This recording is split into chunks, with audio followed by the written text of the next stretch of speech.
Bonjour, c'est Marc Bouchard. On est à Burlington, en Ontario, et je suis ici pour vous faire un petit rappel historique. Non pas vraiment, mais vous allez comprendre ce que je veux dire. Replacez-vous au milieu des années 80 à peu près. Chrysler nous arrive avec une innovation incroyable, l'auto-beaucoup, la mini-fourgonnette. Ça a connu un succès retentissant au début. Tout le monde en voulait une parce que c'était le véhicule familial par excellence. Au fil des années, disons que sa popularité s'est un peu effritée. Disons que ce n'est pas nécessairement le véhicule que tout le monde voulait conduire et on a voulu opter davantage pour des VUS.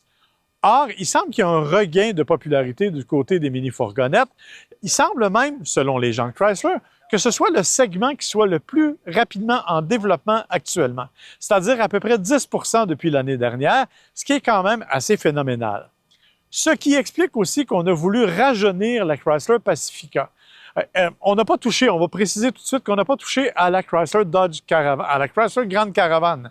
Et pourquoi je me suis mélangé? C'est parce qu'avant, c'était une Dodge Grande Caravan, mais on a juste changé le nom et maintenant, c'est une Chrysler Grande Caravan. Par contre, du côté de la Chrysler Pacifica, là, c'est une autre chose. En fait, on a changé peu de choses. C'est essentiellement des changements esthétiques et c'est très réussi, il faut le dire. La partie avant, avec les nouveaux phares, les doubles projecteurs, c'est magnifique. Le nouveau logo, la nouvelle aile de Chrysler, qui est rétro-éclairée avec l'éclairage pleine largeur, c'est fantastique, c'est vraiment très joli. On le retrouve aussi à l'arrière. Mais tout ce que je viens de vous dire, bien, ça résume à peu près les changements qui ont été faits sur le véhicule pour 2027.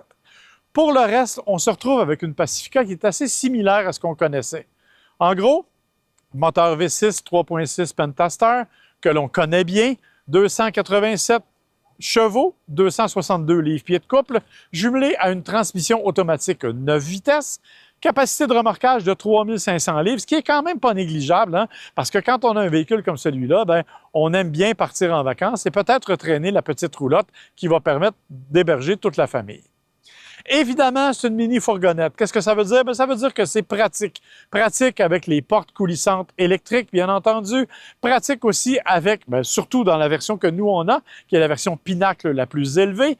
On a à peu près tous les accessoires disponibles, incluant des écrans au siège arrière qui permettent d'avoir, soit de diffuser un film parce que, croyez-le ou non, on a même un lecteur Blu-ray à l'intérieur. Mais aussi, on peut avoir des jeux, donc c'est assez facile d'occuper les enfants ou d'occuper les passagers arrière, ce que j'ai fait avec mon collègue une partie de la journée. À l'avant, on est dans des sièges assez confortables, le support est bon. Évidemment, ce n'est pas un véhicule qui est ultra dynamique, c'est un véhicule dont le poids se fait sentir quand on fait des manœuvres un peu plus appuyées, par exemple quand on fait des freinages solides ou quand on fait des virages un peu dynamiques. On sent qu'il y a un roulis et que les suspensions ont été pensées davantage pour le confort que pour la conduite vraiment dynamique. Dans l'ensemble, cependant, ça se conduit bien, le confort est là. Moi, j'ai toujours aimé la Pacifica. On est parti en vacances à quelques reprises avec ce type de véhicule et sincèrement, ça a fait tout à fait le travail. C'était vraiment très bien adapté. Aujourd'hui, on a fait le tour dans la région de la péninsule de Niagara. On a été en partie sur des routes de campagne, en partie sur des autoroutes. Évidemment, les accélérations sont correctes sans être exceptionnelles. La sonorisation est quand même bonne, même si on entend gronder le moteur quand on accélère.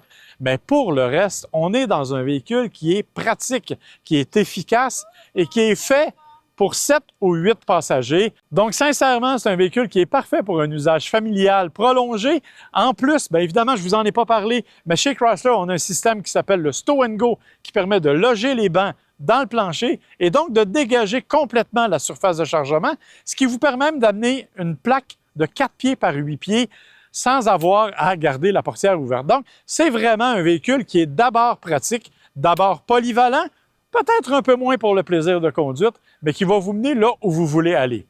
Autre intérêt, bien entendu, il est à rouage intégral, en tout cas disponible dans la plupart des versions, de série sur la version Pinacle, mais petit bémol, ça coûte 5 000 $ pour le doter de ce rouage intégral, sinon vous avez 2 roues motrices. Il faut aussi comparer les prix. On nous dit qu'on a baissé les prix, c'est vrai par rapport à l'année dernière, il y a jusqu'à 7 200 $ de réduction. Cependant, il faut faire attention, on n'est pas encore tout à fait compétitif avec les autres, Kia, Honda notamment et Toyota, qui sont des gros joueurs dans ce domaine-là. Oui, dans certains cas, on est moins cher. Dans d'autres cas, on l'est un peu plus. Il y a bien entendu, il faut regarder la liste d'équipements, les systèmes de sécurité. Tout est embarqué, tout est à bord. C'est un véhicule qui fait bien le travail, qui est un petit peu dispendieux cependant et qui, malgré tout, coûte un petit peu cher d'essence. Parce que nous, on a fait quand même 11,9 litres au 100 avec notre parcours vraiment varié. Alors, j'imagine qu'on aurait apprécié garder l'hybride, mais Chrysler a décidé d'abandonner son hybridation. Malgré tout, Chrysler Pacifica, c'est un excellent choix.